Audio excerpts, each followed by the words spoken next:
Oyez, oyez, bonnes gens, gentes dames et gentilshommes, damoiselles et damoiseaux, bienvenue en notre beau village. Vous allez assister à l'un des plus fameux procès de sorcières de la région. Et il s'est passé ici même, à Sunny, et mis en cause des femmes du village. Nous sommes en 1657.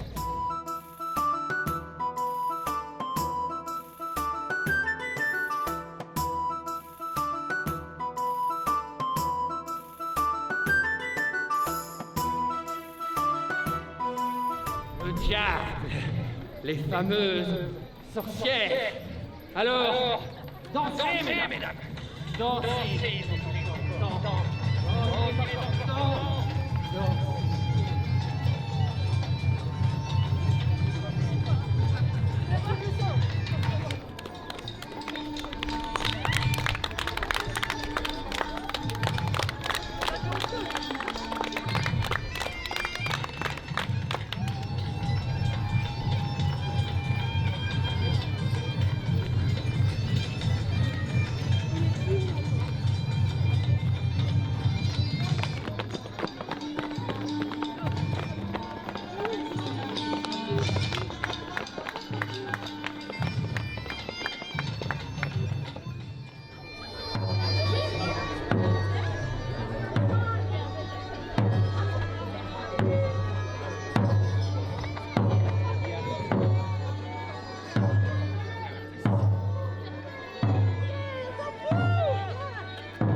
À mon commandant, attrapez ces maquerelles!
Monsieur le Président, j'ai vu que les sorcières et la soldatesse qui étaient arrivées. Bien, très bien, merci. Faites-la entrer. Faites entrer les accusés. Faites entrer les accusés!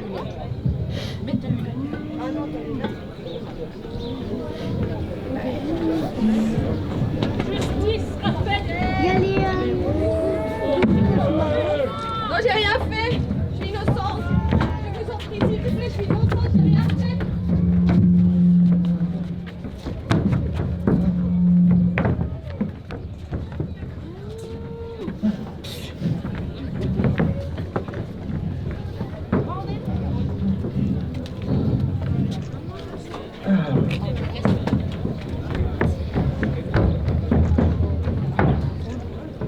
Tout le monde sait, monsieur le juge.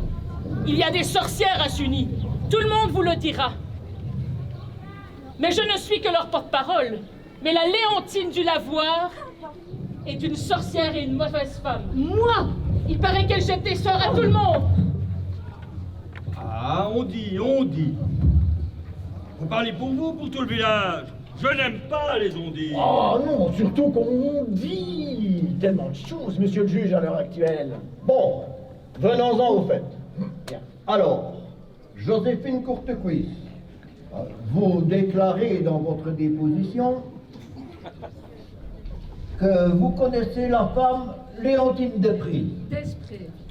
Accusé Léondine, Depré, Desprez. levez-vous.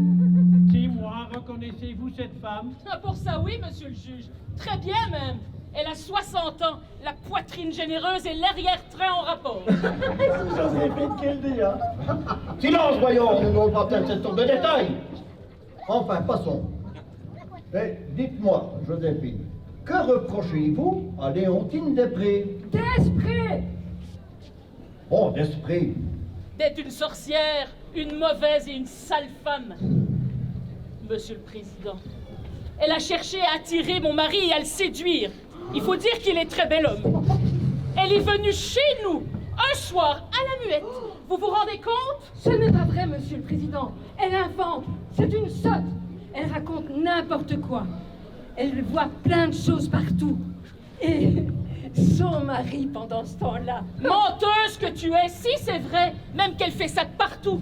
Tu devrais aller laver ta maison, c'est une vraie saleté, sans allure avec ça. Grognasse, va! Grognasse, on est au tribunal. Ah, voyons, greffier, taisez-vous. Témoin, parlez-nous encore de Léontine Depré.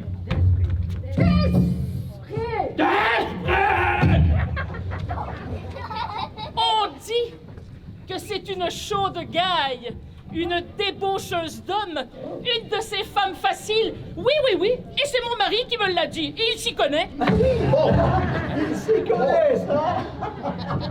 Léontine Desprez, qu'avez-vous à répondre? Ouais. Eh bien, monsieur le Président, elle ment. Elle ment. Grossière femme que tu es. Monsieur le Président, c'est une menteuse.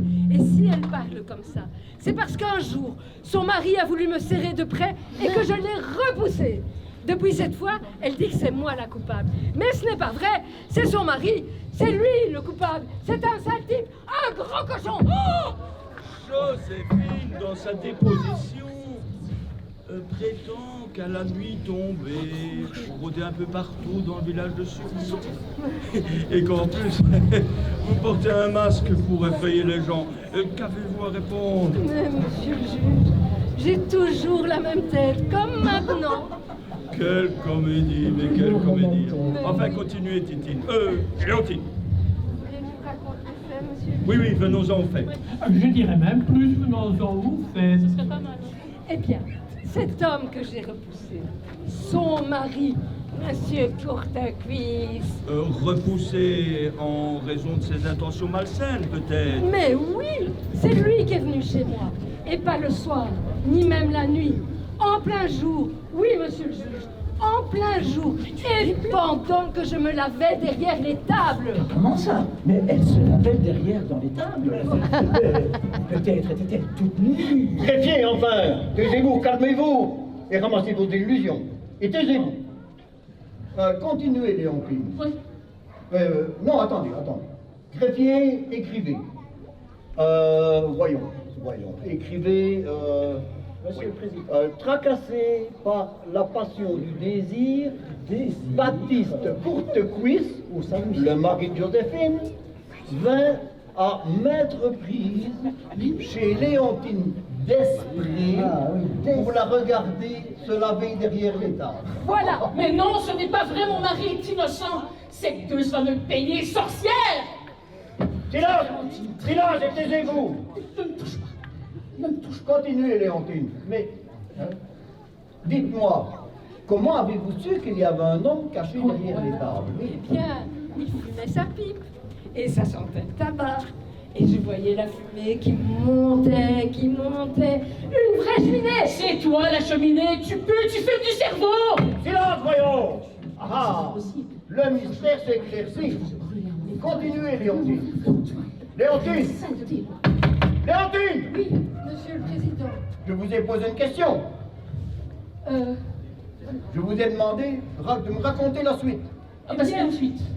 Eh bien, monsieur le Président, quand j'ai entendu du bruit, j'ai cherché. et j'ai trouvé le gaillard à genoux, la tête coincée entre 2 tonneaux à purin. Alors je l'ai pourchassé à grands coups de fourche. Oui, monsieur le président, à grands coups de fourche dans le postérieur. Je l'ai même poursuivi jusqu'au chemin des sables. C'est pour ça qu'ils m'en veulent aujourd'hui. Menteuse, sorcière, menteuse, diablesse, va te faire voir avec ta langue fourchue! Va t'occuper de ton traînard de mari, de vicieux mari. Il poursuit les femmes des autres parce qu'il ne veut plus de toi. Tu es trop moche. Oh, menteuse,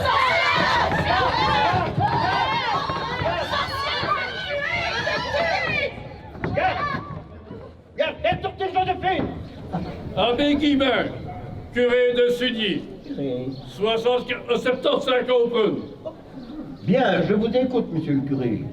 Est-il besoin de vous demander de prêter le serment d'usage? Venite sanctus spiritum, venite veritatem Dei, descends du haut des cieux, auguste vérité. Bien, je vous écoute, monsieur le curé. Il faut supprimer ce maudite sorcière, monsieur le juge. C'est une honte pour notre village. On dit qu'il se passe ici des choses diaboliques. Il faut arrêter cela. Voilà, on dit qu'il se passe ici. C'est que j'entends parfois des cris, des soupirs et même des hurlements autour de mon église. Et quand je sors pour vérifier cela, ben je ne vois rien. C'est magnifique, monsieur le président. Et ça se passe à quel moment? La nuit, pardi, lorsque les honnêtes gens sont cloîtrés chez eux pour la veiller, il n'y a que le diable et ce maudite créature pour me tourmenter ainsi. Dans votre déposition, vous dénoncez Jeannette Petit. Moi? Dites Jeanne la Folle. Oui, tout le monde le dit. Et ce sont d'honnêtes gens qui parlent. Ce sont mes fidèles paroissiens. Et on dit, vous dites, on dit, tout le monde le dit. Oui, je n'en doute pas, monsieur le curé, je n'en doute pas. C'est ce qu'on dit! Wow. Oh les vilaines! Oh les méchants! C'est ce qu'on dit! C'est ce qu'on dit, curé! C'est ce qu'on dit!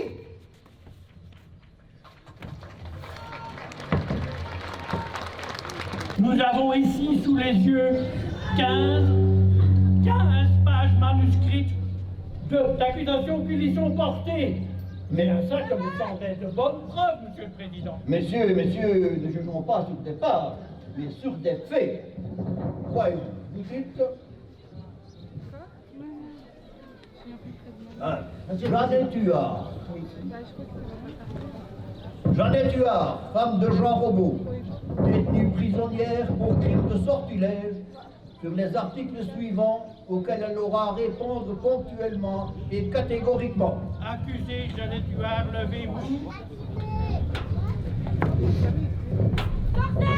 Alors, Jeannette Huard, vous avez déjà été emprisonnée pour fait de sorcellerie. Oui, monsieur le président, et relâché parce que j'étais innocent. Et reprise aujourd'hui pour avoir recommencé. Mais j'étais innocente, je viens de vous le dire. Je n'ai jamais su pourquoi on m'avait emprisonné. Et aujourd'hui encore, qu'est-ce qu'on me reproche? Qui m'en veut? Pourquoi est-ce que je suis là d'une fois devant vous? Vous êtes de la race des sorcières. Votre mère, votre tante en était. Je dirais même plus votre mère et votre tante en étaient. Je sais que notre mère qu'on accusait de sorcellerie est morte en prison, mais jamais je n'ai pu avoir la preuve que c'était une véritable sorcière. Et quant à notre tante, je n'ai entendu sur son compte que des histoires sans importance. Pourtant, par les témoins produits par l'enquête préparatoire, vous êtes accusé d'avoir touché Jacquette Levert, qu'il avait des oripeaux et du linge au robin, et par vos attouchements, lui avoir causé une percussion des membres. Je demande qu'on entende le dernier témoin, monsieur le président. Bien. Greffier, présente le dernier témoin, s'il vous plaît.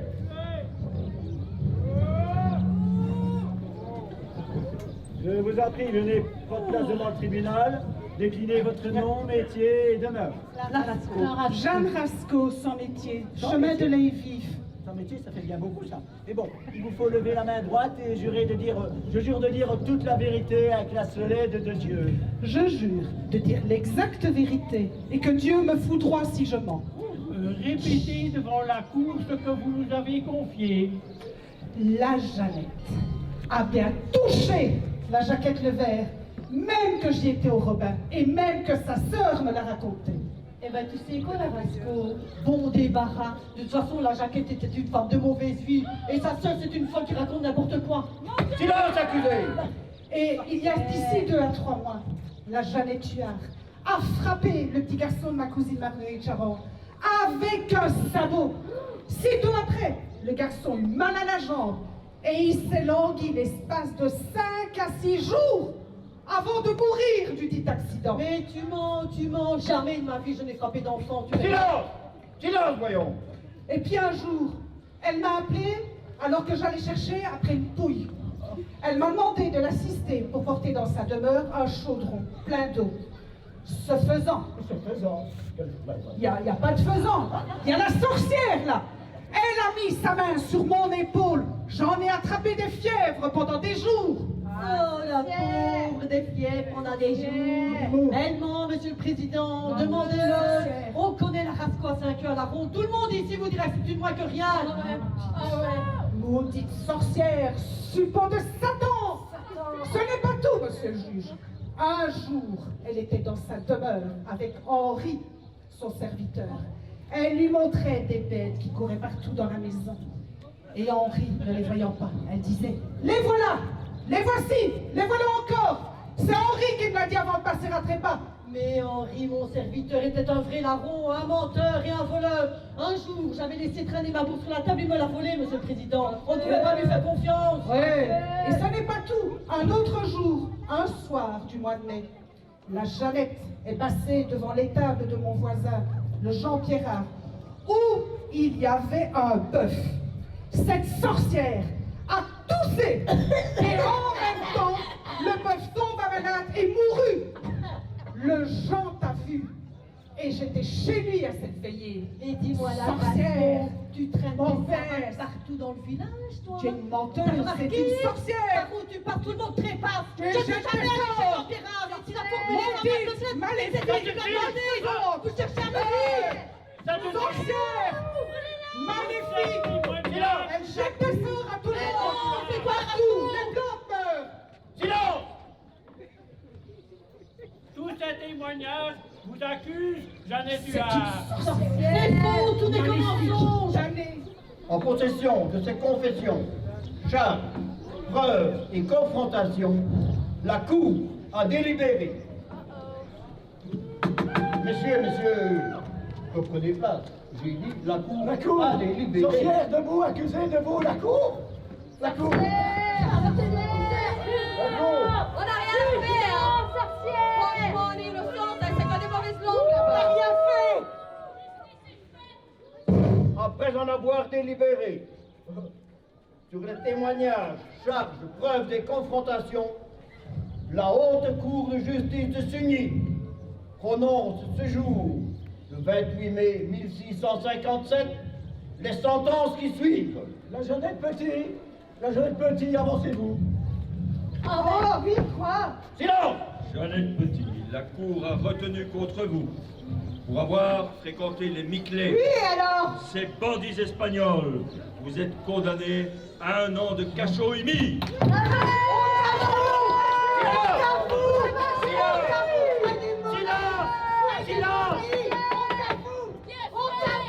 La jeune Pillard, avancez-vous. La Cour a retenu contre vous pour votre mauvaise conduite sur les marches du président, du presbytère, et pour avoir jeté des fleurs, des sorts au lieutenant Lavaux. Vous êtes condamné à 1 an de cachot. Oui, oui.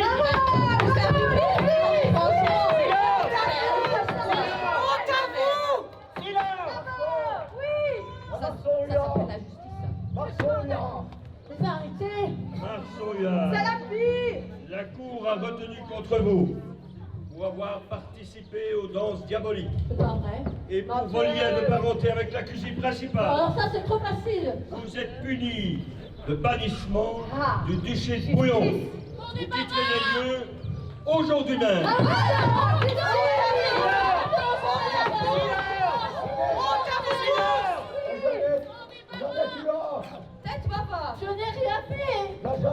Alors, avancez-vous.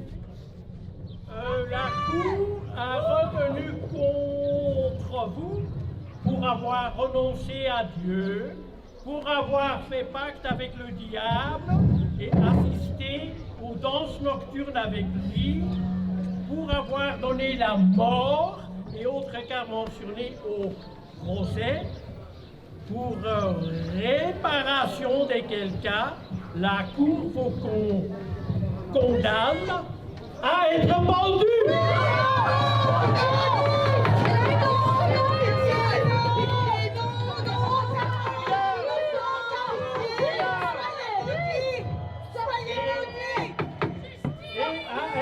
Brûlés aux yeux accoutumés à de telles exécutions, et vos cendres seront semées au vent. Mandaté par la Cour souveraine de Bouillon et par son Altesse Sérénissime Maximilien-Henri de Bavière, 15 évêques de Liège et duc de Bouillon. A comparu la dénommée Jeannette Huard, femme de Jean Robot, qui a dû répondre de crimes de sorcellerie.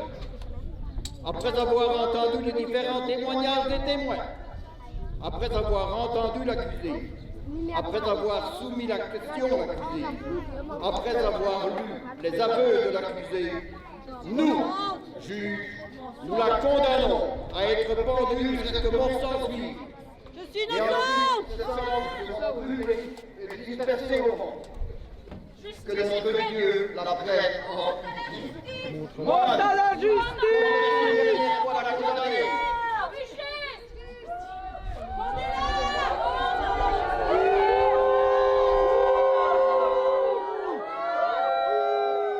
Tout ceci se passa une longue, très longue et noire journée de 1657 sous les yeux d'un Christ long et décharné. On a tellement chuchoté les sorcières. On a tellement dit les sorcières. Les enfants, les enfants, les enfants, les enfants, ceci est un spectacle avec des trucages. Il est défendu, interdit de reproduire ce que vous allez voir. Oh. Bourreau, fais ton office.